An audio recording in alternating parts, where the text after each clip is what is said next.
আসসালামু একাদশ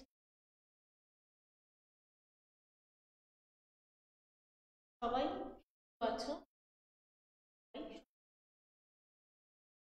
এই মহামারীতে তার বিকল্প কি জীবাণুর কাছে জিম্মি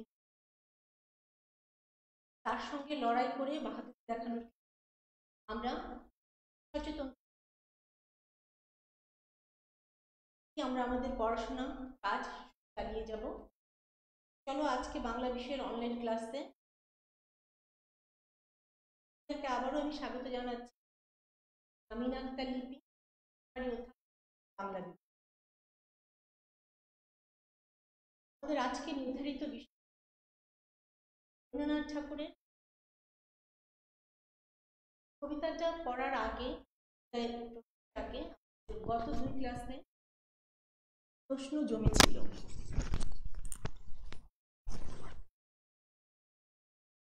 সেই প্রশ্নগুলোর উত্তর আমরা আগে একটু দিয়ে নিই।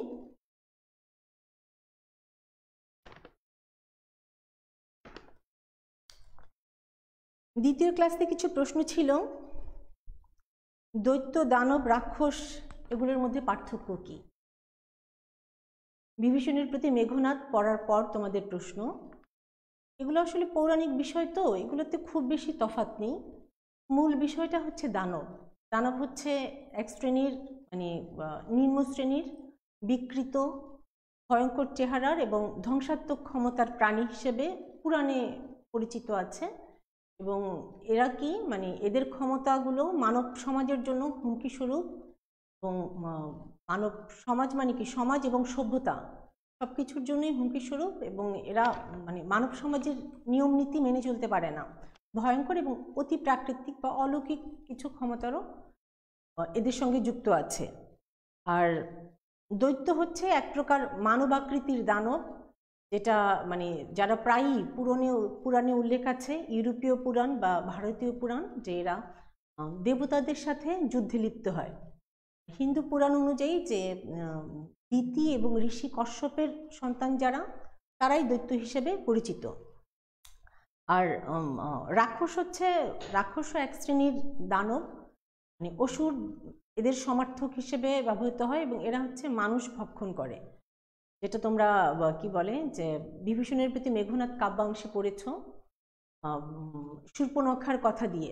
এবং রাক্ষসরা যে রাবণের কথা আমরা শুনেছি, যে তারা রাক্ষস। আসলে রাম রাবণের যুদ্ধটা কিন্তু শুধু একটা পৌরাণিক যুদ্ধ নয়, সেখানে কিন্তু আরো অনেক রাজনীতি কাজ করেছে, আর্য অনার্যর একটা ব্যাপার কাজ করেছে। তোমরা যেহেতু ছোট, অত মানে বিস্তৃত বর্ণনায় আমি তোমাদের ক্লাসে যাইনি। তোমরা যারা নিজেরা পড়াশোনা করবে, একটু পড়লে তোমরা অনেক কিছু জানতে পারবে। আমি পরবর্তী প্রশ্নে চলে যাচ্ছি। বিভীষণ, ক্ষুল্লতাদ, জ্ঞাতিত্ব, উপর্যুপরি শব্দের অর্থ কি? নিশ্চয়ই তোমরা এতদিনে সবাই বাংলা অভিধান কিনেছ, তো এরপরে আর হয়তো তোমাদের এই ছোট ছোট শব্দগুলো নিয়ে সমস্যা হবে না। বিভীষণ, ভীষণ মানে হচ্ছে অতিশয়, মানে অতিমাত্রায়। বি হচ্ছে আরো মানে কি বলে যে সেটাকে আরো বেশি বিশেষায়িত করা, অতিমাত্রায়। অতিশয় ভীষণ মানে হচ্ছে ভয়ঙ্কর বা অতিমাত্রায়, বিভীষণ মানে হচ্ছে অতিমাত্রায় ভয়ঙ্কর। ক্ষুল্লতাদ হচ্ছে চাচা, খুড়া, মানে ইংরেজিতে যাকে বলে আঙ্কেল, তার বাংলা অর্থ করলে ক্ষুল্লতাদ হয়।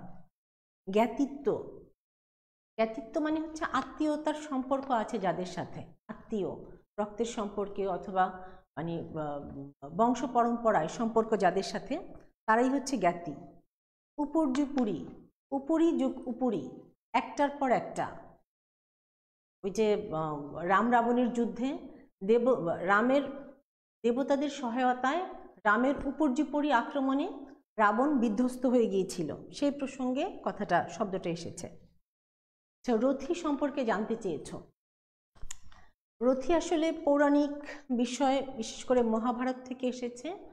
মহাভারতের উদ্যোগ পর্বে রথী, মহারথী, অতিরথী সম্পর্কে একটু বর্ণনা আছে। যে রথী হচ্ছে রথারোহণের মাধ্যমে যুদ্ধ করে, মানে যে পরাক্রমশালী যোদ্ধা তাকেই রথী বলে। আর মহারথী হচ্ছে অনেক রথীর অধিনায়ক। এখন গীতাতে একটু মহারথী সম্পর্কে বলা আছে যে একজন মহারথী প্রায় 10,000 ধনুর্ধারী যোদ্ধার সঙ্গে যুদ্ধ করে অজেয় হবেন এবং যিনি শাস্ত্রীয় জ্ঞান সম্পর্কে মানে প্রবীণ হবেন, শাস্ত্রীয় জ্ঞানে প্রবীণ হবেন। আর অতিরথী হচ্ছে মানে বহু মহারথীর অধিনায়ক যিনি, তিনিই হচ্ছেন অতিরথী। অবশ্য এই রথী, অতিরথী, মহারথী এগুলোর যেহেতু মানে খুব মানে তথ্যবহুল কিছু পাওয়া যায় না, কলকাতার এক আলোচক কি এক ভক্তি বেদান্ত আশ্রমের সৌজন্যে তিনি একটা সংখ্যা দিয়েছেন যে রথী হচ্ছে 5,000 সৈন্যের বিপরীতে যুদ্ধ করে অজেয় থাকতে সক্ষম, আর মহারথী হচ্ছে 12 রথীর সমতুল্য যোদ্ধার সঙ্গে যুদ্ধ করে অজেয় হয় যিনি। তার মানে হচ্ছে রথী যদি 5,000 হয় তাহলে 5 × 60,000 হচ্ছে মহারথী। অকল্পনীয় একটা ব্যাপার, কিন্তু পৌরাণিক বিষয় যেহেতু। অতিরথী হচ্ছে 12 মহারথীর সমতুল্য যোদ্ধাদের সঙ্গে যুদ্ধ করে যিনি মানে অজেয় থাকেন। তার মানে হচ্ছে 60 যদি মহারথী হয় তাহলে 12 720,000 যোদ্ধার সঙ্গে যুদ্ধ করে যিনি অজেয় হন তিনি হচ্ছেন অতিরথী। বিশ্বাস অবিশ্বাসের ব্যাপারটা সম্পূর্ণই নিজেদের। আচ্ছা, মধুসূদনের জনপ্রিয়তা কি তার মৃত্যুর পরে আসছে? এটা কি মধুসূদনের করুণ মৃত্যু থেকে বললে কিনা প্রশ্নটা। মধুসূদন কিন্তু তার সময়ে তার সাহিত্যকর্মের জন্য পরিচিত ছিলেন, জনপ্রিয় ছিলেন। মধুসূদনের করুণ পরিণতি কিন্তু তার নিজের জীবনাচরণের কারণে। তারপরেও মানে এখন আমরা যে মধুসূদনকে চিনি, যে বাংলা সাহিত্যের প্রথম কি বলে যে মহাকাব্য রচয়িতা বা সনেট রচয়িতা বা অমৃতাক্ষরের জনক বা আধুনিক নাটকের স্রষ্টা, এই অবস্থানটা আসলে ঠিক সেই সময়ে তখনও তো তৈরি হয়নি। বাংলা সাহিত্যের ইতিহাস বা ভাষার ইতিহাস তখনও তো সেই অর্থে তৈরি হয়নি। তো সেই হিসেবে দেখতে গেলে ঊনবিংশ শতাব্দীর শেষের দিকে 1800 শতকের শেষের দিকে এবং বিংশ শতাব্দীর শুরুর দিকেই হচ্ছে মধুসূদন মোটামুটি ঠিক এইভাবে গৃহীত হতে থাকে বাংলা সাহিত্যে বা সাহিত্য প্রিয় ব্যক্তিদের কাছে। আচ্ছা, এরপরে আছে কবিতাটির ভাষা এমন কেন? এই প্রশ্নটাতে একটু পরে আসছি, তারপরের প্রশ্নটাতে আগে যাচ্ছি। এই কবিতা এত কঠিন কেন? সব মাথার উপর দিয়ে গেছে, কবিতাটা বাদ দেওয়া যায় কিনা ইত্যাদি ইত্যাদি, এই শ্রেণীর 3-4টা প্রশ্ন। তুমি যদি চাও তোমার বইয়ের একটা গল্প কবিতা না পড়লেও হবে, তাতে কি কোনো সমস্যা হবে? কোথাও কোনো সমস্যা হবে না, জগতের কারো কোনো সমস্যা হবে না। শুধু হয়তো তোমার এইচএসসির একটা সার্টিফিকেট হবে না, বা তোমার বাবা মার যদি অন্য কোনো স্বপ্ন থাকে তোমাকে নিয়ে, সেটা হয়তো পূরণ হবে না। এইচএসসির সার্টিফিকেট না হলে কি হয়? রবীন্দ্রনাথেরও তো কোনো সার্টিফিকেট ছিল না, তাই বলে কি তার বিশ্বকবি হওয়া আটকে ছিল? কিন্তু সেটা মানে তোমার উপরেই আমি ছেড়ে দিলাম। কিন্তু আমি যদি তোমাকে বলি তাহলে এভাবে বলবো, দেখো যে এই কবিতাটা কিন্তু তোমার জন্য ক্লাস 8-এ পাঠ্য করেনি। যারা তোমার জন্য কবিতাটা ইন্টারমিডিয়েটে পাঠ্য করেছেন তারা জানতেন বা তারা বিশ্বাস করেন যে এই লেভেলে তুমি কবিতাটা পড়ার যোগ্য। ক্লাস 8-এও এটা তোমার ছিল না, ক্লাস 10-এও ছিল না, কিন্তু এখন তোমার মধ্যে এই ধারণ ক্ষমতাটা এসেছে, তারা মনে করছেন। এবং দেখো যে তোমরা প্রায় 1000-এর মতো ছেলে বা মেয়ে প্রশ্ন করেছ, কিন্তু 4 থেকে 5টা কোশ্চেন হচ্ছে এই জাতীয়। তো বাকিরা যদি পারে, মানে তাদের কাছে যদি কবিতাটা সহজ মনে হয়, তাহলে তুমি কেন পারবে না? হয়তো ওরা 1বার বা 2বার পড়ে পারছে, তোমার না হয় 5বার লাগবে, কিন্তু পারবে না এই কথাটা মানে তুমিও যদি বলো, নিজে বলো, তাহলে মানে অন্য কারো করার কিছু থাকবে না। নিজের ভিতরে যে শক্তি আছে সেই শক্তিটা সম্পর্কে সচেতন হও। তোমার শক্তি অন্যে উপলব্ধি করতে পারছে, কিন্তু তুমি পারছো না। নিজের ভিতরের শক্তিকে শ্রদ্ধা করো, সম্মান করো, দেখবে সমস্ত কঠিন জিনিস তোমার কাছে সহজ হয়ে গেছে। তোমার যে বন্ধুটা 1বার পড়ে পারছে, 2বার পড়ে পারছে, সে হয়তো আগে থেকেই নিজের ভিতরে যে শক্তি আছে সেই শক্তিটার চর্চা করেছে, তার কারণে আজকে তার এই বিষয়টা খুব সহজই মনে হচ্ছে, বা 1 ক্লাসে 2 ক্লাসে সে বুঝে ফেলছে। তুমি এখন থেকে সেটার চর্চা করো, একটু সময় নাও, মানে হুট করে একটা কিছু খুব তাড়াতাড়ি হয়ে যায় না, তার জন্য সময়ের প্রয়োজন হয়। তুমি সেই সময়টা নাও, এখন থেকেই শুরু করো এবং চেষ্টা করো যে আমিই পারবো, এটা আমার জন্যই মানে করা হয়েছে, পাঠ্য করা হয়েছে, আমার অন্য বন্ধুরা পারলে আমি কেন পারবো না। আর কবিতাটা রিপিট করতে বলেছ, এখন তো আর রিপিট করার দরকার নেই, কারণ তোমাদের কাছে রেকর্ডগুলো আছে, যেখানে যেখানে সমস্যা হচ্ছে তোমরা বারবার সেখানে মানে টেনে টেনে দেখো কোথায় কোথায় সমস্যা হচ্ছে। আরেকটা কি বলেছ, সমস্যাগুলো দেখো। আর বিভীষণের প্রতি মেঘনাথের উপর আমি 3টা ক্লাস নিয়েছি, তোমরা এই 3টা ক্লাস ধারাবাহিকভাবে দেখো। এই 3টা ক্লাস উল্টে পাল্টে দেখার পরেও কারো যদি কোথাও কোনো সমস্যা থাকে, আমার মানে দৃঢ় বিশ্বাস, খুব মন দিয়ে যদি ক্লাস 3টা তোমরা দেখো, এই কবিতাটি তোমাদের সমস্যা হওয়ার কথা না। তারপরেও যদি সমস্যা হয়, আমরা যদি মানে অন্য কোনো কবিতা বা গল্পতেও থাকি, যদি সমস্যাগুলো আমাকে জানাও, আমি ওই জায়গাগুলো সলভ করার চেষ্টা করব। আচ্ছা, কবিতাটার ভাষা এমন কেন? দেখো, মেঘনাদ বধ কাব্যটা রচিত হচ্ছে কখন? সেই সময়ে এই কাব্যের পাঠক কারা? 1861 সাল, মানে তার আগে, সেই সময়ের আগে বাংলা সাহিত্য বলতে মানে কিছুই নাই। আর এই যে মেঘনাদ বধ কাব্য রচিত হচ্ছেন, রচনা করছেন কে? স্বয়ং মধুসূদন দত্ত, যিনি একসময় বিশ্বাস করতেন যে বাংলা ভাষায় কোনো মহৎ সাহিত্য সম্ভব না। তিনি লিখছেন কাদের জন্য? আমাদের ওই সময় হিন্দু কলেজের পাশ্চাত্য শিক্ষায় শিক্ষিত ছেলেদের জন্য এবং সংস্কৃতজ্ঞ ব্রাহ্মণ পণ্ডিতদের জন্য। এই যে এই 2 শ্রেণীর মানুষ, সংস্কৃতজ্ঞ পণ্ডিতরা তো তখনও পর্যন্ত মানে বাংলা ভাষাটা, এই যে মধুসূদন যে একটা ছ্যাঁছে ভাব যে বাংলা ভাষায় মহৎ কিছু সম্ভব নয়, এটা কোথা থেকে তিনি শিখেছেন? তার আশেপাশের পরিবেশ থেকেই শিখেছেন। ওই যে ব্রাহ্মণ পণ্ডিতদের যে বাংলা ভাষা বা নিম্ন বর্ণের মানুষের প্রতি বাংলা ভাষাটা কারা ব্যবহার করছে? সম্ভ্রান্ত মুসলিমরা বাংলা ব্যবহার করছে না, সম্ভ্রান্ত হিন্দুরা বাংলা ব্যবহার করছে না, কারা করছে? নিচু সম্প্রদায় যারা আছে তারা করছে। তো এই সম্প্রদায়ের ভাষায় মহৎ কিছু হওয়া সম্ভব, এটা সংস্কৃতজ্ঞ পণ্ডিতরাও যেমন বিশ্বাস করতেন না, সেই মানে কি বলে বিশ্বাসের ধারাবাহিকতাটাই কিন্তু মধুসূদন ধারণ করেছেন। তিনিও মানে প্রথম জীবনে ভেবেছেন যে বাংলায় কোনো মহৎ সাহিত্য সম্ভব না। ফলে এই যে সংস্কৃতজ্ঞ পণ্ডিত এবং হিন্দু কলেজের পাশ্চাত্য শিক্ষায় শিক্ষিত বাঙালি তরুণরা, যুবকরা, তাদেরকে আকৃষ্ট করার জন্য ভাষা ছাড়া আকৃষ্টের মাধ্যম কি? সাহিত্য তো ভাষা দিয়ে আকৃষ্ট করতে হবে। ফলে মধুসূদনকে হয়তো মানে মধুসূদন খুব বেছে বেছে না, সচেতনভাবে না, তার স্বতঃস্ফূর্তভাবেই সংস্কৃত শব্দবহুল হয়ে গেছে বা সংস্কৃত শব্দকেই ব্যবহার করতে হয়েছেন মহাকাব্যের জন্য। আর মহাকাব্যের বৈশিষ্ট্য অনুযায়ী যে মহাকাব্যের ভাষা হবে ওজস্বী, গাম্ভীর্যপূর্ণ, অলঙ্কারবহুল, এবং বাংলা ভাষাটা তখনও তো পর্যন্ত ঠিক সেই স্তরে যেয়ে পৌঁছয়নি। ফলে এই ভাষাটা মানে এর চাইতে বিকল্প কিছু হতে পারত কিনা, এখন আমরা সেটা বলতে পারছি না। আর আরও একটা ব্যাপার, যে এতদিনে হয়তো তোমাদের কাছে এই ভাষাটাই মানে এখন তোমাদের কাছে মনে হচ্ছে এটা হিব্রু ভাষা, এটা চাইনিজ ভাষা। যদি 1914 সালে প্রমথ চৌধুরী না আসতেন, রবীন্দ্রনাথ এবং প্রমথ চৌধুরীর কথ্য ভাষায় সাহিত্যের ভাষা হিসেবে কথ্য ভাষা নিয়ে যে আন্দোলনটা করেছেন, সেটা যদি না হতো, তাহলে হয়তো মানে এখন এই মানে সাধারণ বাংলা ভাষাটাই তোমাদের কাছে মানে চাইনিজ ভাষা বা হিব্রু ভাষা মনে হতো, অথবা ছ্যাঁছে করার মতো একটা ভাষা মনে হতো, যেটা মধুসূদন করেছিলেন। এই ভাষাটাই তোমাদের কাছে সেটা সাবলীল, সহজ হয়ে যেত। তো যাই হোক, আমরা যে কোনো জিনিস সেই সময়ের প্রেক্ষাপটেই মূল্যায়ন করব এবং সেভাবেই সেটাকে গ্রহণ করার চেষ্টা করব। আচ্ছা, এরপরের প্রশ্ন, প্রাচীন বাংলা সাহিত্যের বৈশিষ্ট্য কী? প্রাচীন বাংলা সাহিত্যের আসলে খুব বেশি নিদর্শন তো এখনো পর্যন্ত পাওয়া যায়নি।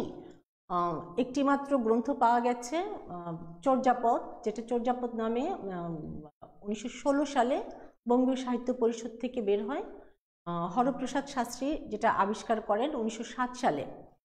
তো এই গ্রন্থটার আলোকে প্রাচীন বাংলা সাহিত্যের বৈশিষ্ট্য হচ্ছে যে এটা ধর্মকেন্দ্রিক এবং কি বলে যে আত্মগত ভাবানুভূতিমূলক গ্রন্থ। এখানে বৌদ্ধ সহজিয়াদের সাধন ভজনের তত্ত্বই মানে খুব স্বাভাবিক জীবনযাপনের ভাষায় খুব গুরু কথা এখানে বর্ণনা করা হয়েছে।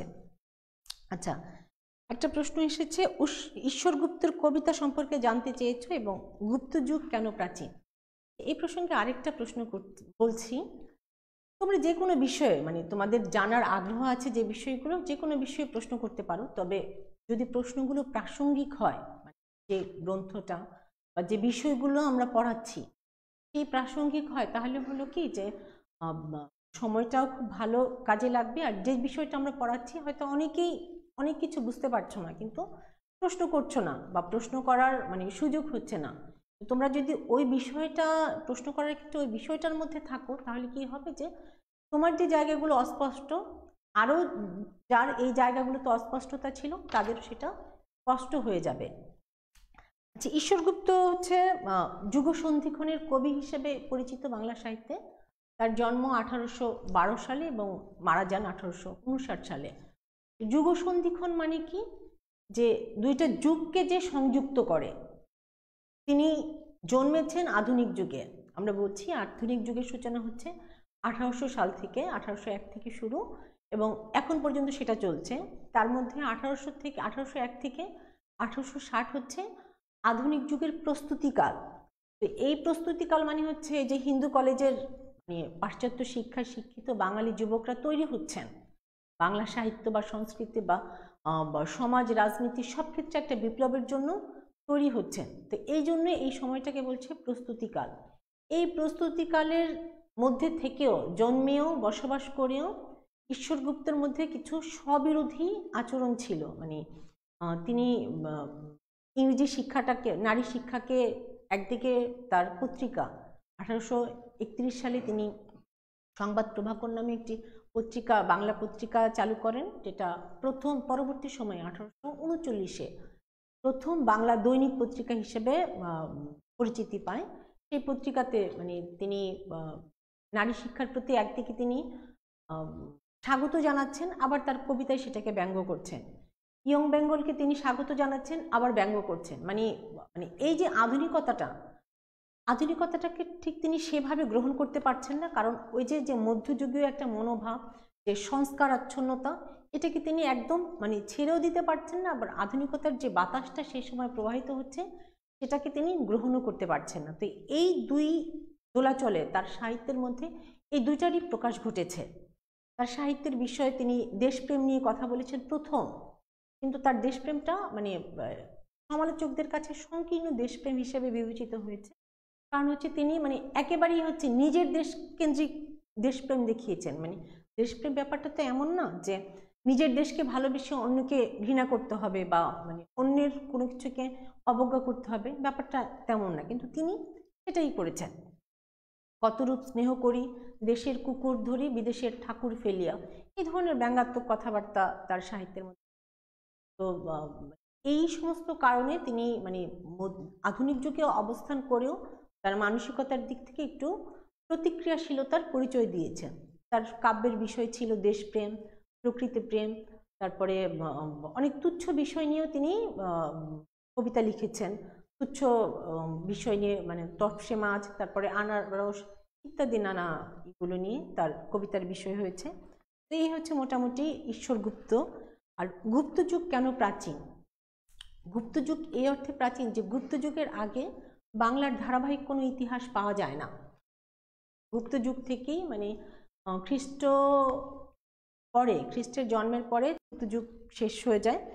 তো এই কারণেই মানে একেবারে বাংলার ইতিহাসের শুরু থেকেই গুপ্তযুগ বলেই হচ্ছে এটাকে প্রাচীন বলা হচ্ছে। এরপরে একটা প্রশ্ন, সাহিত্যের উদ্দেশ্য আনন্দ দান না শিক্ষাদান, এই বিবাদ অনাদিকালের। এই বিবাদ যদি অনাদিকালের হয়, এর সমাধানও অনাদিকালের। কারণ কোনো সাহিত্যিকই মানে শিক্ষা দেওয়া, সচেতনভাবে শিক্ষা দেওয়ার উদ্দেশ্যে কখনো সাহিত্য রচনা করেন না। যদি করেন তাহলে সেটা মানে পাঠক কর্তৃক গৃহীত হয় না। আমরা যে মেঘনাদ বধ কাব্যের অংশ পড়েছি, সেই কাব্যের প্রথমেই একদম মানে প্রথম স্বর্গের প্রথম পাতার একটা লাইন কি, কবির চিত্ত ফুলবন মধুলয়ে রচে মধুচক্র, গৌরজন যাহে আনন্দে করিবে পান সুধা নিরবধি। কবি বলছেন কবির মন হচ্ছে ফুলবন থেকে মধু নিয়ে মধুচক্র রচনা করেন, আর গৌরজন হচ্ছে বঙ্গবাসী। বঙ্গবাসী সেটা কি করে, আনন্দে তার সুধারস নিরবধি পান করেন। তার মানে মধুসূদনেরও ইচ্ছে ছিল না, বা মধুসূদনও শিক্ষা দেওয়ার উদ্দেশ্যে মেঘনাদ বধ কাব্য রচনা করেননি। যদিও মানে কি বলে যে সেই সময় বা সেই কাল তার মানসিকতায় ছিল সাহিত্য রচনার ক্ষেত্রে, এটা প্রত্যেক সাহিত্যিকের ক্ষেত্রেই থাকে। প্রত্যেক সাহিত্যিক তার যুগ দ্বারা, তার কাল দ্বারা, তার সময় দ্বারা প্রভাবিত হন। তো সেই উদ্দেশ্যে তোমরা কখনো মানে খণ্ডিত করে কোনো সাহিত্যকে দেখবে না। এখন হয়তো তোমাদের জন্য পাঠ্য করা হয়েছে, তোমাদের শিক্ষা দেওয়া হচ্ছে বলে তোমরা ভাবছো যে মানে শিক্ষা দেওয়ার উদ্দেশ্যেই সাহিত্য তৈরি কিনা। আসলে ব্যাপারটা তা না। এই মানে পাঠ্য করার মাধ্যমে যেটা হচ্ছে যে তোমাদের সঙ্গে সাহিত্যের পরিচয় করিয়ে দিচ্ছে, একটু একটু অংশ তোমাদের সাথে পরিচয় করিয়ে দিচ্ছে, যেন তোমরা মানে বৃহৎ যে সাহিত্যগুলো সেগুলো পড়ার ক্ষেত্রে আগ্রহী হয়ে ওঠো। সাহিত্যের সঙ্গে মানে এই এই উত্তর প্রশ্নের একটা চমৎকার উত্তর আছে প্রমথ চৌধুরীর সাহিত্যিক খেলা প্রবন্ধে। এখানে তিনি একটা উদাহরণ দিয়েছেন যে বাল্মীকি যখন রামায়ণ রচনা করেন তার উদ্দেশ্য ছিল যে বড় বড় মুনি ঋষিদের আনন্দ দান করা, কিন্তু এই রামায়ণটা মানে কি বলে যে সাধারণের কাছে এতটাই মানে আনন্দ লাভ করেছিল, সাধারণ মানুষ এটা শ্রবণ করে, এটা শুনে এত বেশি আনন্দিত হয়েছিলেন যে এটা কি বলে যে যার কিছু ছিল না, আগে তো এই ইগুলো রামায়ণ মহাভারতগুলো প্রচারিত হতো মানে কি বলে যে অভিনয়ের মাধ্যমে, পুঁথি হয়তো পুঁথি পাঠের মাধ্যমে বা অভিনয়ের মাধ্যমে। তো রামায়ণের অভিনয় দেখে যে নিঃস্ব দরিদ্র মানুষের, দর্শকের কিছুই ছিল না, সেও কি করতো যে তার মানে কি বলে যে লজ্জা নিবারণের যে ক্ষুদ্র অংশটুকু ছিল কৌপিন, সেটুকু পেলা দিত। পেলা মানে দেওয়া হচ্ছে উপহার দেওয়া, মানে আনন্দে আত্মহারা হয়ে সেটা কি করতো উপহার হিসেবে দিয়ে দিত, এতটা মুগ্ধ তারা হতো। অন্যদিকে বশিষ্ঠ মুনি রামায়ণ রচনা করেছেন যে মানুষকে শিক্ষা দেওয়ার উদ্দেশ্যে, কিন্তু মানে কি বলে যে অনেকেই, তোমাদের মধ্যে কয়জন বশিষ্ঠ মুনির রামায়ণের নাম জানো, মানে সেটা হয়তো গুণে দেখতে হবে। অনেকেই এই রামায়ণের নামও শুনিনি, কারণ তার উদ্দেশ্য ছিল শিক্ষা দেওয়া, সচেতনভাবে শিক্ষা দেওয়া। তো ব্যাপারটা হচ্ছে এরকম যে সাহিত্য কখনোই সাহিত্যিক সচেতনভাবে কাউকে শিক্ষা দেয় না, বা শিক্ষা দেওয়ার উদ্দেশ্যে সাহিত্য রচনা করেন না। তবে যেহেতু সাহিত্যিক তার সময়কে, তার কালকে বা তার চিন্তা চেতনাকে বা কোনো সামাজিক কোনো বিষয়কে, অসঙ্গতিকে তার লেখার মাধ্যমে তুলে ধরেন, দর্শক বা পাঠক তা থেকে মানে নিজের অগোচরই একটা শিক্ষা পান বা লাভ করেন। আচ্ছা, এরপরে আর প্রশ্ন আছে, পাশ্চাত্য সাহিত্যের ধারাকেই কি আমরা আধুনিক বলছি? পাশ্চাত্য সাহিত্যের ধারা কি বাংলা সাহিত্যের মূল স্টাইলকে লুপ্ত করেছে, নাকি এই পাশ্চাত্য সাহিত্য আশায় বাংলা সাহিত্য উন্নত হয়েছে? এটার একটু উত্তর আমরা মানে দ্বিতীয় ক্লাসে দিয়েছি, যে পাশ্চাত্য সাহিত্যের ধারণা, পাশ্চাত্য প্রভাবিত যে বাংলা সাহিত্য সেটাকে আমরা আধুনিক বলছি, যেটার মানে সূচনা ঘটেছিল মধুসূদনের হাতে, এরপরে আছেন বঙ্কিম, তারপরে মানে বাংলা সাহিত্যে এরপরে আছে রবীন্দ্রনাথ, মানে এরা হচ্ছেন মহিরুহু। এদের আশেপাশে তো আরও টুকটাক আছেন, মীর মোশাররফ হোসেন আছেন বা দীনবন্ধু মিত্র আছেন, যারা আছেন মানে এরা হচ্ছেন মানে পাশ্চাত্য শিক্ষায় শিক্ষিত আধুনিক সাহিত্যের জন্মদাতা। মধুসূদন, বঙ্কিম, এদের কথা বলছি। পাশ্চাত্যের ধারাকে বাংলা সাহিত্যের মূল স্টাইলকে লুপ্ত করেছে, এটা বোধহয় আমি প্রথম বা দ্বিতীয় ক্লাসে একটু আলোচনা করেছিলাম, যে মধ্যযুগে আমাদের যে সাহিত্য ছিল, সাহিত্যগুলো ছিল, মঙ্গল কাব্যের ধারা ছিল, যাত্রা ছিল, জারি গান ছিল, তারপরে কি বলে যে পল্লী সাহিত্য ছিল। আমরা কিন্তু এই আধুনিক যুগের মধুসূদন, বঙ্কিমের মধ্য দিয়ে বাংলার যে সাহিত্য যে সূচনা হলো, তার কারণে ওই যুগটা থেকে একেবারেই বিচ্ছিন্ন হয়ে গেছি। তোমরা অনেকেই কিন্তু এই জিনিসগুলোর নাম জানো না, অথচ কি বলে যে মেঘনাদ বধ কাব্যের নাম শুনেছ, বা বঙ্কিমের উপন্যাসের নাম শুনো নেই এমন বোধহয় মানে একজনও পাওয়া যাবে না। কিন্তু এই যে মধ্যযুগে আমাদের যে সাহিত্যগুলো ছিল, এই সাহিত্যগুলোর সঙ্গে তোমরা একদমই পরিচিত না, অনেকেই পরিচিত না, অনেকেই হয়তো আছো। তো এই যে দেখো যে বাংলা সাহিত্যের মূল স্টাইলকে লুপ্ত করেছি কিনা। তো যখন ওই জায়গাটাই আমরা মানে মুছে ফেলেছি, মুছে গেছি, তাহলে ওইটার স্টাইলটা যে আমরা নিয়ে আসিনি সেটাও মানে বোঝাই যাচ্ছে। যদিও এই যে এই আধুনিক যে সাহিত্যিকরা, তারা ভাবগুলো নিয়েছিলেন, অনেক ভাব, যেটা আমরা রামায়ণের কথা বলছি, মহাভারতের কথা বলছি, ভাবগুলোর ক্ষেত্রে তারা মধ্যযুগে তাকিয়েছিলেন, কিন্তু স্টাইলটা সম্পূর্ণ তারা নতুন তৈরি করেছিলেন সেই পাশ্চাত্য ভাবধারায় প্রভাবিত হয়ে। আচ্ছা, মূল স্টাইলকে লুপ্ত করেছে কিনা, নাকি এই পাশ্চাত্য সাহিত্যে আসায় বাংলা সাহিত্য উন্নত হয়েছে? উন্নত তো অবশ্যই হয়েছে, অবশ্যই উন্নত হয়েছে। এবং এটা কি বলে যে উন্নত এই অর্থে একটু এইভাবে চিন্তা করে দেখো যে মানে আধুনিক যুগে যারা সাহিত্য রচনা করেছেন তারা কিন্তু হচ্ছে নানামুখী শিক্ষায় শিক্ষিত। আর মধ্যযুগ পর্যন্ত যারা সাহিত্য রচনা করছেন তারা কিন্তু এই অর্থে শিক্ষিত না।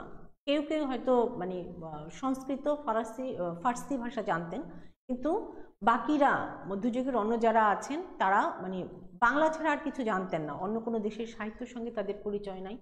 তো সেই ক্ষেত্রে মানে তাদের সাহিত্যটা একটা মানে ক্ষুদ্র গৃহকোণ থেকে দেখা, সেই ক্ষেত্রে সেটা মানে কতটা উন্নত হবে সেটা তো বোঝাই যাচ্ছে। আর আধুনিক যে সাহিত্যিকরা সাহিত্য চর্চা করছে তারা নানামুখী শিক্ষায় শিক্ষিত, নানা ভাষায় পারদর্শী, নানা দেশের সাহিত্যে তারা সাহিত্য থেকে তারা রস নিয়ে নিজেদের দেশের সাহিত্য বা নিজেদের ভাষার সাহিত্য তারা তৈরি করছেন। তো সেই ক্ষেত্রে সেটা তো অবশ্যই উন্নত সাহিত্য হবে। তো এই ছিল তোমাদের দ্বিতীয় ক্লাসের প্রশ্ন। তৃতীয় ক্লাসে কিছু প্রশ্ন এসেছে, মাত্রা বুঝতে পারো নাই, মাত্রা কি প্রত্যেক শব্দের জন্য হিসাব করতে হবে কিনা। যদিও এটা তোমরা ক্লাস চলাকালে প্রশ্নগুলো করেছো, আমার মনে হয় যে এরপরে যারা যারা ক্লাসটা আবার দেখেছো তাদের হয়তো এই সমস্যাগুলো নেই। তারপর আমি একটু বলে দিচ্ছি যে মাত্রাটা হচ্ছে আমরা বলছি যে সময়কাল, অক্ষর উচ্চারণের সময়কাল, আর এই মাত্রাটা মানে প্রত্যেক শব্দের জন্য না, প্রতিটি অক্ষরের জন্য হিসাব করতে হয়। আচ্ছা, মূল পর্ব কোনটা, কিভাবে নির্ণয় করবে? মূল পর্ব হচ্ছে আমরা বলছিলাম কি যে পর্বটা হচ্ছে এক রসজ্যোতি থেকে আরেক রসজ্যোতি পর্যন্ত চরণের যে অংশ, তার মানে হচ্ছে একটা চরণ উচ্চারণ করতে আমরা যেখানে যেখানে উচ্চারণ বিরতি নিচ্ছি, কবিতার ক্ষেত্রে এই উচ্চারণ বিরতিটা হচ্ছে একটা সুপরিকল্পিত কালান্তরে। তার মানে তুমি ইচ্ছে করলে ইচ্ছা মতো জায়গায় বিরতি নিতে পারছো না, যে কোথায় বিরতিটা নিলে তোমার কবিতাটা শুনতে ভালো লাগছে, পড়তে ভালো লাগছে, তুমি সেখানে সেখানেই উচ্চারণ বিরতিটা নিচ্ছ। এই যে যেখানে উচ্চারণ বিরতি নিচ্ছ সেই বিরতির জায়গাটাই হচ্ছে এক একটা পর্ব। যেমন আমি বলছি, এতক্ষণে অরিন্দম কহিলা বিষাদে, আমি থামছি কোথায়? এতক্ষণে অরিন্দম, এটা একটা পর্ব। কহিলা বিষাদে, এটা আরেকটা পর্ব। জানিনু কেমনে আসি লক্ষণ পশিল, এই যে জানিনু কেমনে আসি এটা একটা পর্ব, লক্ষণ পশিল এটা আরেকটা পর্ব, দুইটা পর্ব। আচ্ছা, তারপরে হচ্ছে কি মূল পর্ব কি? প্রথম মানে পর্বটাই হচ্ছে মূল পর্ব বা পূর্ণ পর্ব, একই জিনিস। আমরা যেখানে যেখানে থামছি সেই পর্বগুলো হচ্ছে মূল পর্ব। কিছু কিছু পর্বের মাত্রা সংখ্যা মানে অন্যান্য পর্বের মাত্রা সংখ্যা থেকে যখন ছোট হয় বা কম হয় তখন সেই পর্বগুলোকে আমরা বলছি অপূর্ণ পর্ব। ঠিক আছে, যেমন আমি একটা উদাহরণ দিয়েছিলাম, এইখানে তোর দাদির কবর ডালিম গাছের তলে, পুরো একটা লাইনের মধ্যে আমি থামছি কোথায়? এইখানে তোর, এই পর্যন্ত একটা পর্ব, দাদির কবর এই পর্যন্ত একটা পর্ব, ডালিম গাছের এই পর্যন্ত একটা পর্ব, তলে একটা পর্ব। এই যে দেখো যে প্রথম পর্বগুলোতে আমি মাত্রা হিসাব করলে যেভাবে মানে যত মাত্রা হবে তলের পর্বটাতে স্বাভাবিকভাবেই তার চাইতে আরো কম মাত্রার হবে। এই তলে পর্বটাকে আমরা বলছি অপূর্ণ পর্ব। আচ্ছা, স্বরবৃত্ত ছন্দের উদাহরণ হিসেবে তোমরা রাখাল ছেলে, জসীমউদ্দিনের রাখাল ছেলে কবিতাটার কথা বলেছ। জসীমউদ্দিনের রাখাল ছেলে স্বরবৃত্ত ছন্দের কবিতা, তবে এটার মাত্রা বিন্যাস হচ্ছে 4-4-4-1, কোথাও কোথাও 4-4-4-2। স্বরবৃত্ত ছন্দের একটা বৈশিষ্ট্য না, এগুলো ব্যতিক্রম। বৈশিষ্ট্যগুলো আমরা সচরাচর যেটা হয় যে যেটা মানে সচরাচর যেটা হয় সেগুলোর আলোকে আমরা বৈশিষ্ট্য তুলে ধরি। আর ব্যতিক্রম কখন হয়? যখন কবিতাকে ছন্দপতনের হাত থেকে বাঁচানোর জন্য কবি মানে বিশেষ কিছু করে বা বিশেষ কোনো নিয়মের মধ্যে কবিতাটাকে ফেলে, তখন কিন্তু সেটা ব্যতিক্রম হয়ে যায়। যেমন কি বলে রাখাল ছেলে কবিতার একটা লাইন আছে, দেখো, সেথায় আছে ছোট্ট কুটির সোনার পাতায় ছাওয়া, সাজ আকাশের ছড়িয়ে পড়া আবির রঙে নাওয়া। এই যে ছড়িয়ে পড়া, আমরা স্বরবৃত্ত ছন্দের ক্ষেত্রে বলেছিলাম যে মূল পর্ব 4 মাত্রা পাবে এবং মুক্তাক্ষর ও বদ্ধাক্ষর সবই 1 মাত্রা পাবে। এই কবিতাটার ক্ষেত্রে দেখো যে কখনো স্বরবৃত্ত ছন্দে যদি 5টা মুক্তাক্ষর থাকে তাহলে সেটা 4 মাত্রার মর্যাদা পায়। দেখো ছড়িয়ে পড়া, ছড়িয়ে পড়া, এখানে 5 মুক্তাক্ষর 5টি আছে, 5 মাত্রা হওয়ার কথা, কিন্তু স্বরবৃত্ত ছন্দের কারণে আমরা এখানে ছড়িয়ে, রিয়েটাকে আমরা 1 মাত্রা দিব, যদিও এখানে 2 মাত্রা পাওয়ার কথা। এটা হচ্ছে স্বরবৃত্ত ছন্দের বিশেষ বৈশিষ্ট্য, যে কখনো কখনো 5টি মুক্তাক্ষরও 4 মাত্রার মর্যাদা পায়, আবার কখনো কখনো 3টি বদ্ধাক্ষরও 4 মাত্রার মর্যাদা পায়। সেটা হচ্ছে কবিতার প্রয়োজনে ছন্দটাকে ঠিক রাখার জন্য, যেন কবিতায় ছন্দপতন না ঘটে। কেউ কেউ বলেছ যে সকালে উঠিয়ে আমি মনে মনে বলি এই কবিতাটার ছন্দ কি হবে। এই কবিতাটা মানে মাত্রাবৃত্ত ছন্দের কবিতা। কেউ অক্ষরবৃত্ত যদি ফেলতে চাও তাহলে সেখানেও সেটা অক্ষরবৃত্ত ছন্দে পড়বে, কিন্তু কিছু কিছু শব্দে আমাদের সমস্যা হবে। যেমন একটা লাইন আছে সেখানে, ভাই বোন সকলেরে যেন ভালোবাসি। এই ভাই বোন শব্দ দুটো যদি আলাদা আলাদা হয় তাহলে ঠিক আছে, কিন্তু যদি একসাথে হয় তাহলে কি হবে, ভাই বোন, প্রথম ভাইটা বদ্ধাক্ষর হওয়ার কারণে 1 মাত্রা পাবে, কিন্তু পরের বোনটা শেষে হওয়ার কারণে, বদ্ধাক্ষর শেষে হওয়ার কারণে 2 মাত্রা পাবে, ফলে মাত্রা সংখ্যা হয়ে যাবে 3। এখানে ঝামেলা হবে অক্ষরবৃত্ত ছন্দে। আবার আরেকটা লাইন আছে, সাবধানে যেন লোভ সামলিয়ে চলি। এই সাবধানেও শব্দটা একই অবস্থা হবে। সাবধানকে যদি তুমি সাবধানে পড়ো সেটা অক্ষরবৃত্ত ছন্দে মাত্রা মিলবে, কিন্তু কানে শুনতে খারাপ লাগবে। লোভ সামলিয়ে চলি, এই সামলিয়েটাতেও যদি সামলিয়ে চলি বলো তাহলে অক্ষরবৃত্ত ছন্দে পড়বে, কিন্তু শুনতে খারাপ শুনবে। আর সাবধানে যেন লোভ সামলিয়ে চলি, পুরো বাক্যটাকে তুমি মাত্রাবৃত্ত ছন্দ করলে একদম মানে পুরো কবিতাটার ছন্দ একই মাত্রায় বিন্যস্ত হবে। আচ্ছা, এই ছিল মোটামুটি তোমাদের মানে প্রথম 2 ক্লাস পরেই। আজকে আর যে মানে টুকটাক সমস্যা আছে তোমরা ক্লাসগুলো দেখো, বারবার ক্লাসগুলো দেখলে সে বিষয়গুলো নিয়ে মানে পরে যদি কোনো সমস্যা থাকে তাহলে আমাকে জানিও, আমি পরের ক্লাসে উত্তর দিব। তো চলো আজকে আমরা আমাদের নির্ধারিত পাঠে চলে যাই। আমাদের পড়ানোর কথা সোনার তরী, রবীন্দ্রনাথ ঠাকুরের সোনার তরী কাব্যগ্রন্থের নাম কবিতা সোনার তরী। এই ছবিটার সঙ্গে কি তোমরা পরিচিত? স্ক্রিনে যে ছবিটা দেখাচ্ছে হয়তো আমরা অনেকেই এই ছবিটার সঙ্গে পরিচিত না, কারণ রবীন্দ্রনাথ মানেই হচ্ছে আমরা চিনি কি, ইয়া লম্বা দাড়ি, পা পর্যন্ত আলখেল্লা পরা একজন মানুষ। মানে রবীন্দ্রনাথ যে কখনো সুদর্শন যুবক ছিলেন, মানে নয়নকাড়া কিশোর ছিলেন, এই ছবিগুলো আমাদের চোখের সামনে ভাসে না। তো কৈশোরের ছবি আরো সুন্দর, কিন্তু ওই সময়ের ছবিটা আমাদের কবিতার সাথে যায় না। এই জন্য আমি তার মধ্য বয়সের একটা ছবি নির্বাচন করলাম। ইনি আমাদের রবীন্দ্রনাথ ঠাকুর। রবীন্দ্রনাথ ঠাকুর এমন একজন মানুষ যাকে নিয়ে বলতে গেলে কয়েকটা ক্লাস শুধু তাকে নিয়েই বলা যায়, কারণ রবীন্দ্রনাথ কি নন একটু দেখি আমরা। তিনি বাঙালি কবি, অগ্রণী বাঙালি কবি, ঔপন্যাসিক, সঙ্গীত স্রষ্টা, নাট্যকার, চিত্রকর, ছোট গল্পকার, প্রাবন্ধিক, অভিনেতা, কণ্ঠশিল্পী, দক্ষ সম্পাদক, শিক্ষা সংগঠক, দার্শনিক। মানে তোমাদের কাছে প্রশ্ন, রবীন্দ্রনাথ কি না সেটা তোমরা খুঁজে বের করবা, খুঁজে বের করে আমাকে জানাবে। তাকে বাংলা ভাষার সর্বশ্রেষ্ঠ সাহিত্যিক বলা হয়, মনে করা হয়। তার কিছু উপাধি আছে, গুরুদেব, কবিগুরু বা বিশ্বকবি অভিধায় তিনি অভিহিত। তো এই মহান পুরুষ কবে কোথায় জন্মগ্রহণ করেন আমরা একটু দেখি। তোমরা স্ক্রিনে দেখতে পাচ্ছ কলকাতার জোড়াসাঁকোর ঠাকুরবাড়ি, এখানেই জন্মগ্রহণ করেছিলেন আমাদের এই মহান মনীষী, মহান পুরুষ।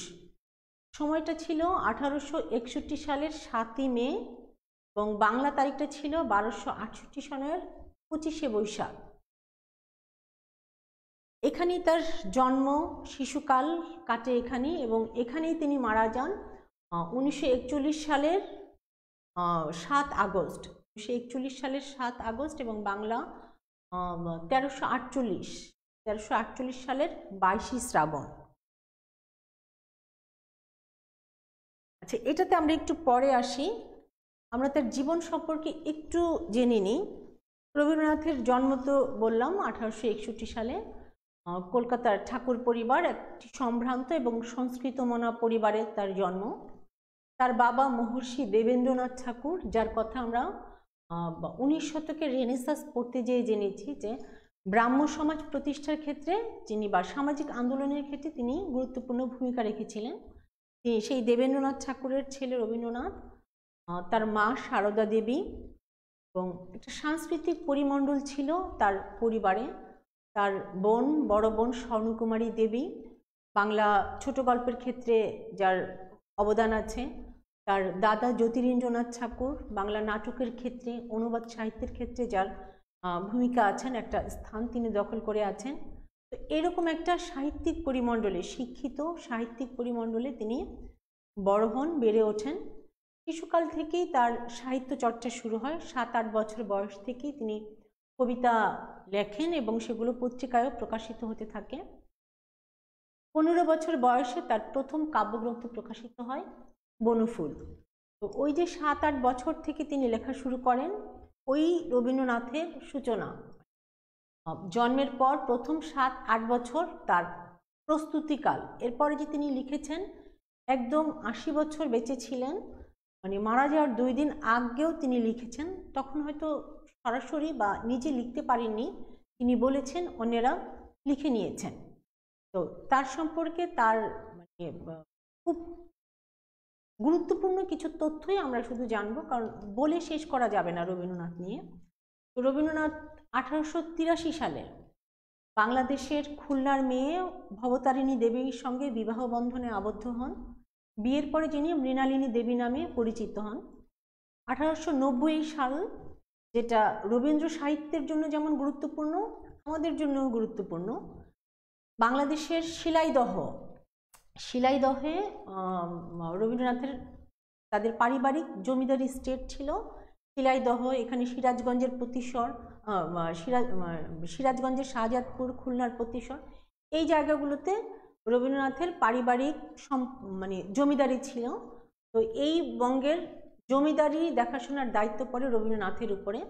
1890 থেকে 1900 সাল পর্যন্ত এই পুরো সময়টা রবীন্দ্রনাথ এই পূর্ববঙ্গে অবস্থান করেন, এবং এই পূর্ববঙ্গে অবস্থান করার কারণে এই বঙ্গের যে প্রকৃতি, মানুষ রবীন্দ্রনাথের মানে মনে যে প্রভাব ফেলে, সেই মানে প্রতিক্রিয়া থেকেই তিনি অসংখ্য ছোট গল্প রচনা করেন। মানে বলা যায় রবীন্দ্রনাথের ছোট গল্পের ভিত্তিভূমি আমাদের এই বাংলাদেশ। এবং এই সময় এই জায়গায় যদি না আসতেন, বা ওই সময়টুকু তার জীবনের ওই সময়টুকু যদি তিনি এই বাংলায় না থাকতেন, তো আমরা গল্পকার রবীন্দ্রনাথকে পেতাম কিনা আমরা জানি না। আর আমরা যে কাব্যগ্রন্থটা পড়ব সোনার তরী, সেটাও এই সময়ে লেখা, এই বাংলার প্রকৃতি নিয়ে লেখা, মানুষ নিয়ে লেখা।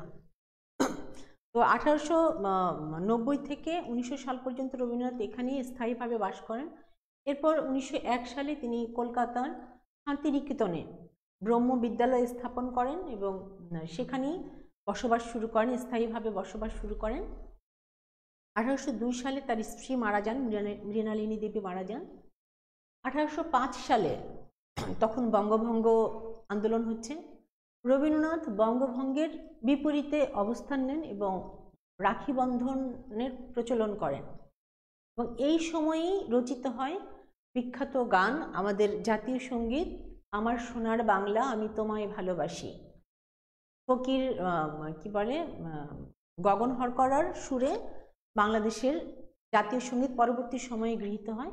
আমার সোনার বাংলা গানটি রচিত হয় 1910 সালে। তার গুরুত্বপূর্ণ গ্রন্থ গীতাঞ্জলি, 157টি কবিতার সংকলন গীতাঞ্জলি গ্রন্থ প্রকাশিত হয়। 1912 সালে তিনি এই গীতাঞ্জলি থেকে কিছু কবিতা, তার আরও কিছু গ্রন্থ গীতালি, গীতিমাল্য, এই 2-3টি নির্বাচিত গ্রন্থ থেকে কিছু মানে গুরুত্বপূর্ণ কবিতা তার কাছে যেগুলো মনে হয়েছে সেগুলো নিয়ে তিনি ইংরেজি অনুবাদ করেন, যেটার নাম দেন তিনি সং অফারিংস। এবং এই অনুদিত গ্রন্থটির জন্য, ইংরেজিতে অনুদিত গ্রন্থটির জন্য 1913 সালে তিনি নোবেল সাহিত্যে নোবেল পুরস্কার পান। 1915 সালে তিনি কি বলে ব্রিটিশ সরকার বা ইংল্যান্ডের রানী এলিজাবেথের কাছ থেকে নাইট উপাধি পান। এবং 1919 সালে ভারতের পাঞ্জাবের অমৃতসরে যে জালিয়ানওয়ালাবাগ হত্যাকাণ্ড ঘটে তার প্রতিবাদে তিনি সেটা কি করেন, যে ত্যাগ করেন, নাইট উপাধি ত্যাগ করেন। 1926 সালে তিনি ঢাকায় আসেন ডক্টর রমেশচন্দ্রের আমন্ত্রণে, ঢাকা বিশ্ববিদ্যালয় এবং আরও কয়েকটি সংগঠন তাকে সংবর্ধনা দেন। আর কি 1937 সালে ঢাকা বিশ্ববিদ্যালয় তাকে ডিলিট ডিগ্রি প্রদান করেন, যদিও তিনি মানে সরাসরি সেই অনুষ্ঠানে অংশগ্রহণ করতে পারেননি শারীরিক অসুস্থতার কারণে। এই হচ্ছে মোটামুটি তার জীবনের মানে একদমই যে কথাগুলো না বললে নয় সে কথাগুলো আমরা তুলে ধরলাম। এখন চলো তার সাহিত্যকর্মগুলো একটু দেখে নিই আমরা, যত সংক্ষেপে পারা যায়।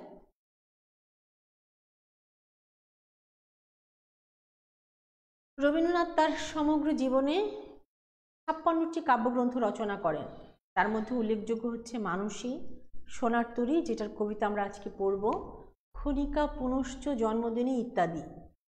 ছোট গল্প 119টি ছোট গল্প তিনি রচনা করেন, যার মানে 1890-এর আগে তার মানে 2 থেকে 3টা ছোট গল্প, 1878-এ একটি, 1884-85 2 থেকে 3টি, এই কয়েকটি ছাড়া প্রায় অধিকাংশ 119টি ছোট গল্পের অধিকাংশ ছোট গল্পই এই পূর্ববঙ্গেই রচিত হয়।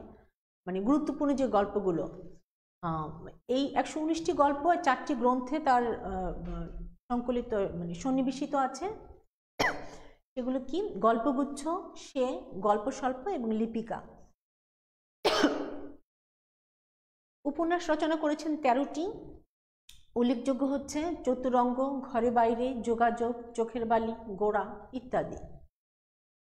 নাটক আছে 29টি, অচলায়তন, ডাকঘর, মুক্তধারা, রক্তকরবী ইত্যাদি। কাব্যনাট্য আছে 19টি। আচ্ছা, তোমাদের প্রশ্ন থাকে যে কাব্যনাট্য বিষয়টা কি?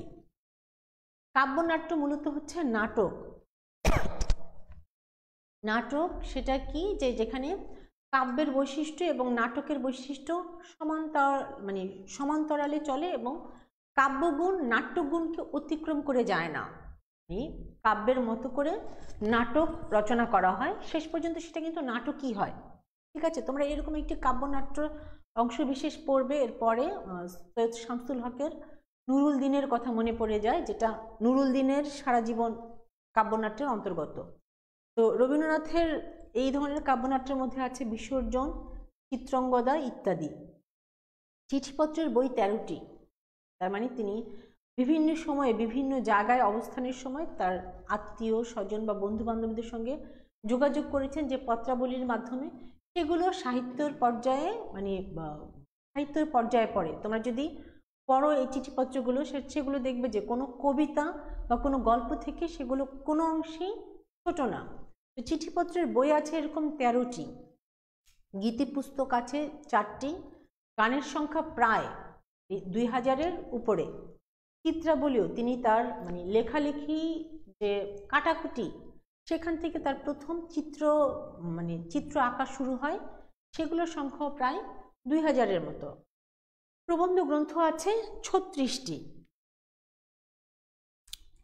আচ্ছা, অন্যান্য তথ্য যেগুলো তোমাদের কবি পরিচিতি অংশে আছে, আমরা এরপরে অপরিচিতা পড়ব। তো এই ক্লাসটা বা রবীন্দ্রনাথ সম্পর্কে আমরা এমনভাবে জানবো যে আমাদের ছোট গল্প যখন পড়ব তখন যেন আর তাকে নতুন করে কিছু বলতে না হয়। কবির সাহিত্য সাধনার কাল পরিচিত রবীন্দ্র যুগ নামে। যুগ বলতে তো আমরা 12 বছর বুঝি, 12 বছর মানে হচ্ছে এক যুগ, কিন্তু রবীন্দ্রনাথ এমন একটা মানুষ, মানে তিনি যে সময়টা ছিলেন সাহিত্যে ছিলেন, সেই সময়ে কয়েকজন ব্যতিক্রম ছাড়া আর কেউ মাথা তুলে দাঁড়াতে পারেনি, মানে সবাই তার ছায়াতলেই আশ্রয় নিয়েছে। তার মানে শাখা প্রশাখা ফাঁক করে আর উপরের আলো দেখা সম্ভব হয়নি, এমন একটা প্রভাব তিনি তার সাহিত্য জগতে ছড়িয়ে দিয়েছিলেন। মানে তিনি প্রতি মুহূর্তে নিজেকে ভেঙে ভেঙে এগিয়েছেন। ফলে মানে আধুনিক যারাই আসুক, পঞ্চপাণ্ডব বা নজরুল এরকম কয়েকটা ব্যতিক্রম ছাড়া আমরা ঠিক সেই সময়ে রবীন্দ্রনাথ যে সময়টা অবস্থান করছিলেন বাংলা সাহিত্যে, সেই সময়ে আর কাউকেই আমরা দেখি না। তো তার সাহিত্য সাধনার পুরো কালটাই পরিচিত রবীন্দ্র যুগ নামে। তার সাহিত্যের মূল বিষয় ছিল হচ্ছে মানব ধর্মের জয়, মানুষের জয়, মানবতাই সমস্ত কিছুর উপরে, মানব ধর্মের জয় এবং সৌন্দর্য তৃষ্ণা, সৌন্দর্যের প্রতি একটা প্রবল আকাঙ্ক্ষা রবীন্দ্রনাথের কাব্য তার সাহিত্যে মানে প্রধান হয়ে উঠেছে। বিশ্বভারতী বিশ্ববিদ্যালয়ের তিনি শাপনিক ও প্রতিষ্ঠাতা। আমরা বলেছি 1901 সালে তিনি যে মানে শান্তিনিকেতনে যে ব্রহ্মবিদ্যালয় প্রতিষ্ঠা করেন, সেটাই হচ্ছে বিশ্বভারতী বিশ্ববিদ্যালয়ের মানে মূল যেটা পরে 1923 সালে আনুষ্ঠানিকভাবে সেখানে বিশ্বভারতী বিশ্ববিদ্যালয় প্রতিষ্ঠা করা হয়। শাপনিক মানে হচ্ছে তিনি এর স্বপ্নদ্রষ্টা, তিনি এর স্বপ্ন দেখেছিলেন এবং তিনি এটার প্রতিষ্ঠাও করেছেন। প্রথম কাব্যগ্রন্থ বনফুল 15 বছর বয়সে প্রকাশিত, সেটা আমরা বলেছি। তার ভিন্ন স্বাদের রচনা কাহিনী কবিতার সংকলন, কথা ও কাহিনী। কাহিনী কবিতা বিষয়টা কি? সঞ্চয়িতায় কিছু কবিতা আছে, দেখবে সবার কাছে সঞ্চয়িতা আছে। তো আমরা যখন ইউনিভার্সিটিতে প্রথম ক্লাস করি তখন আমাদের এক শ্রদ্ধেয় শিক্ষক আমাদেরকে বলেছিলেন যে ভদ্রলোকের বাসায় একটি ডিকশনারি এবং একটি সঞ্চয়িতা থাকে। যাদের বাসায় নেই আমি তাদেরকে অভদ্রলোক বলছি না, তবে ভদ্রলোকের বাসায় থাকে। তো আমিও ধারণা করছি যে তোমরা সবাই ভদ্রলোক এবং প্রত্যেকের বাসায় একটি সঞ্চয়িতা আছে। ডিকশনারি তো ইতিমধ্যে অবশ্যই আছে, একটি সঞ্চয়িতা আছে সবার বাসায়। তো তোমরা যাদের বাসায় নাই আশা করছি কি করতে হবে তারা বুঝে গেছো। তো সঞ্চয়িতা তোমরা দেখবা যে কিছু কবিতা আছে যেগুলো কবিতা কিন্তু তার মধ্যে একটা কাহিনী আছে। এই ধরনের কবিতাগুলোর মধ্যে আছে খুবই চমৎকার কবিতা, গান্ধারীর আবেদন, কর্ণকুন্তী সংবাদ, নরকবাস ইত্যাদি। এই কবিতাগুলো কবিতা, কিন্তু এটার মধ্যে তুমি একটা কাহিনীও পাবে। মহাভারতের নানা উপাখ্যান অবলম্বনে এই কবিতাগুলো রচিত, কিন্তু মানে মহাভারতের মতো করে না, একটা শাশ্বত মানবিক আবেদন নিয়ে তিনি মহাভারতের কাহিনীগুলো তুলে ধরেছেন। এই কবিতাগুলো মানে এই জন্য একটু ভিন্ন স্বাদের রচনা এবং এগুলোকে আখ্যায়িত করা হচ্ছে কাহিনী কবিতার সংকলন, কাহিনী কবিতা হিসেবে। এরকম দুটি কাব্যগ্রন্থ কি তার কথা ও কাহিনী। এই হচ্ছে গীতাঞ্জলির কথা, এটা আমরা আগে বলেছি যে 157টি কবিতার সংকলন। আচ্ছা, কবিগুরুর চারণভূমি আমরা একটু দেখিনি, আজকে মনে হয় না আমরা মানে মূল কবিতায় প্রবেশ করতে পারবো। এই যে জায়গাগুলো দেখছো, প্রথমটা হচ্ছে শিলাইদহের জমিদার বাড়ি, কুষ্টিয়ার শিলাইদহ। তারপর হচ্ছে শাহজাদপুরের জমিদার বাড়ি, এটা সিরাজগঞ্জ। হচ্ছে পতিশ্বর জমিদার বাড়ি, এটা হচ্ছে খুলনা। মানে রবীন্দ্রনাথ এই জায়গাগুলোতে তার জমিদারি কার্য পরিচালনা করতেন বাংলাদেশের এই অঞ্চলগুলোতে। এবং আমরা আজকে যে এটা পড়ব, এই যে মানে কি বলে যে শিলাইদহর জমিদার বাড়ি, এখানেই এই জমিদার বাড়ির পাশ দিয়ে পদ্মা নদী বয়ে গেছে এবং সেখানে পদ্মা নদীর উপরেই তার একটা বোট ছিল যেটা পদ্মা বোট নামে পরিচিত। এই পদ্মা বোটে বসেই কবি এই সময়ে বিশেষ করে মানে জমিদারি কার্য পরিচালনা করতেন এবং তার সাহিত্য চর্চা করতেন। আমাদের যে সোনার তরী কাব্যগ্রন্থ আমরা পড়ব সেটা এখানেই লেখা, এই শাহজাদপুরি লেখা। তো কবিতাটার প্রেক্ষাপট, আজকে আমরা কবিতাটাতে ঢুকতে পারবো না, সময় আমাদের প্রায় শেষ। আজকে এই পর্যন্তই থাক। আমরা শিলাইদহের জমিদার বাড়ি পর্যন্ত এখানেই আজকে ক্লাস শেষ করছি। তোমরা, আমি আশা করছি কবিতাটা তোমরা প্রত্যেকেই পড়েছো, কারণ গত 2 ক্লাস যাবত আমি কবিতাটি পড়ার কথা বলছি, তোমরা প্রত্যেকেই পড়েছো। যারা পড়োনি তারা আজকে অবশ্যই পড়ে ফেলবে এবং যে যে জায়গাগুলোতে তোমাদের সমস্যা আছে সেই সেই জায়গাগুলো চিহ্নিত করে রাখবে। কবিতাটা মানে খুবই সহজ, কিন্তু কিছু বিষয়গুলো যখন আমি কবিতা পড়ানোর আগেই আলোচনা করব, তখন দেখবে যে কবিতাটা আর পড়ার দরকার হবে না, সেই আলোচনা থেকেই তোমাদের কবিতাটা ক্লিয়ার হয়ে যাবে। তো আমরা আশা করছি যে সামনের ক্লাসে আমরা প্রত্যেকেই প্রিপারেশন নিয়ে কবিতাটা পড়ে তারপরে ক্লাসটা করতে বসবো। এ পর্যন্ত তোমরা সবাই ভালো থেকো, সুস্থ থেকো। আল্লাহ হাফেজ।